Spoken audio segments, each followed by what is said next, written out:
నమస్తే అందరికీ శనార్థి వెల్కమ్ టు మిర్రర్ టీవీ నిరంతరం ప్రజాపక్షం. మరి ఇవాళ ఏమేం వార్తలు ఉన్నాయి, ఏమేం వార్తలు నేను మోసుకొని వచ్చినో ఒక్కసారి అయితే చూసే ప్రయత్నం అయితే తప్పకుండా చేయాలి. కేటీ రామారావు సార్ అయితే సీఎం రేవంత్ రెడ్డి సార్కి అయితే సవాలే విసురుతున్నాడు. ఇక ఇంకొకటి, రేవంత్ రెడ్డి సార్ అయితే ఎందుకు గింతగానం అబద్ధాలు ఆడుతున్నాడు? మరి హరీష్ రావు సారు దేన్ని బంధు పెడతాం అని వాళ్ళ ప్రభుత్వం వచ్చినాక చెప్పబోతున్నాడు. ధాన్యం కొనుగోలు ముచ్చట్ల ఏమేమి అన్యాయం జరుగుతున్నది అనే ముచ్చట్ల గురించి ఒక్కసారి మనము తప్పకుండా చూసుకోవాలి. అయితే ధాన్యం సేకరణ కుదింపులనైతే గుట్టు సప్పుడు కాకుండా కోత పెడుతున్నటువంటి రేవంత్ సర్కారు. ఇప్పుడు దీని గురించి మనం మాట్లాడుకుంటే అసలుకైంది తెలంగాణ రాష్ట్రంలో 90 లక్షల టన్నుల వడ్లు కొనాలని తొలుత సర్కార్ అయితే లక్ష్యంగా చెప్పింది కదా.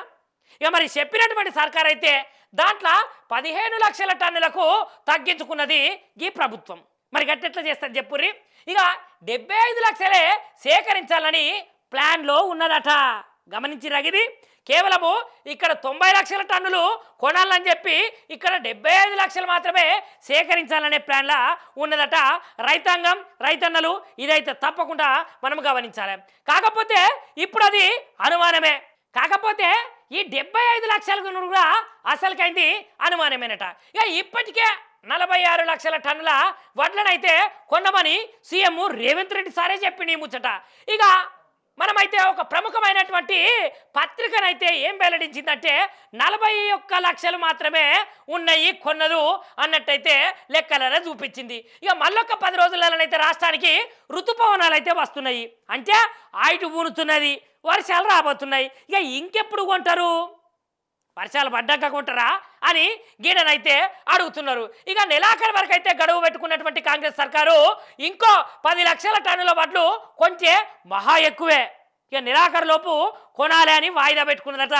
ఇక దీంట్లో ఇంకో 10 లక్షల టన్నులు కొనుడు మహా ఎక్కువ అని చెప్తున్నారు.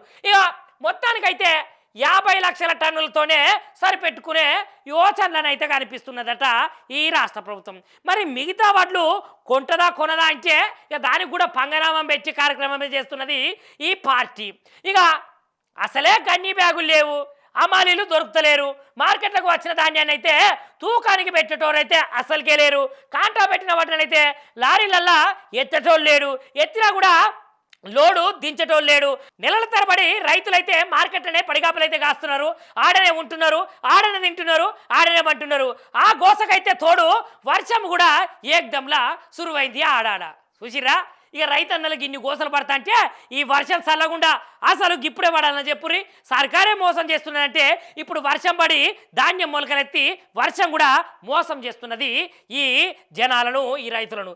ఇక పులి మీద పుట్రల్ల రైతుల మీదనైతే సర్కారు మరో పిడుగు వేసినది. ఇక ధాన్యం సేకరణ లక్ష్యాన్ని అయితే కుదించుకున్నది. ఏకంగా 15 లక్షల టన్నుల వడ్లనైతే కొనుగోలు చేసే బాధ్యతను తగ్గించుకున్నదట ఈ రాష్ట్ర ప్రభుత్వము.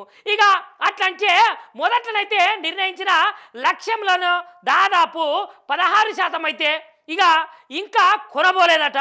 ఇక మిగిలిన ధాన్యాన్ని అయితే ఈ ప్రభుత్వము కొంటదా లేదా అనే అనుమానాలే వస్తున్నాయి. చూసిరానులా, మేము ఎప్పటి నుంచో చెప్తున్నాము, మేమే కాదు పత్రికా విలేకరులు, పత్రికలు, కొన్ని శాటిలైట్ ఛానళ్ళు ఇవన్నీ ఎంత మొత్తుకున్నా కూడా ఈ ప్రభుత్వానికి వినబడతలేదు. కాకపోతే మిర్రర్ టీవీ అయితే నిరంతరం ప్రజలలో వండుకుంటా ప్రజలలోనే ఇట్లాంటి వార్తలు తీసుకుంటున్నట్లయితే ముంగటుంటుంది. కాబట్టి ఇగో ఈ విధంగా ఈ రకంగానైతే రాష్ట్ర ప్రభుత్వం అయితే మోసం చేస్తున్నదట. ఇక్కడనేమో 90 లక్షల టన్నుల వడ్లను కొనుగోలు చేస్తే ఇక్కడనేమో అదే మొత్తం కుదించి పారేసిందట. ఇక జనాలారా, రైతన్నలారా, ఇక మీకే ఆలోచించర్రి, ఇక మీరే తెలుసుకోరి. ఎందుకంటే ఈ రాష్ట్ర ప్రభుత్వం పోకడ ఎడిపోతున్నది. మరి రైతులను రాజులను చేస్తా, రారాజులను చేస్తా అన్నటువంటి సీఎం రేవంత్ రెడ్డి ఇవాళ ఈ వడ్లకు ఎందుకు కోత పెడుతున్నాడు, ధాన్యం సేకరణకు కుదింపు ఎందుకు చేస్తున్నాడు, గుట్టు సప్పుడు కాకుండా కోత ఎందుకు పెడుతున్నది ఈ సర్కారు అనే ముచ్చట్టయితే మీరే చూడాలి. కాకపోతే ఒక మంచి సలహా ఏంటంటే రైతులు పండించినటువంటి పంటను, రైతులు పండించినటువంటి మొక్కజొన్నే కావచ్చు, వరే కావచ్చు, వేరే ఇతర ధాన్యాలే కావచ్చు, అవి తప్పకుండా ఉంటే రైతులకు ఇప్పుడన్నా మేలు చేసిన ప్రభుత్వము తెలంగాణ రాష్ట్ర ప్రభుత్వం అవుతుంది. కానీ కీడైతే చేస్తున్నారని జనాలైతే అనుకుంటున్నాం ముచ్చట.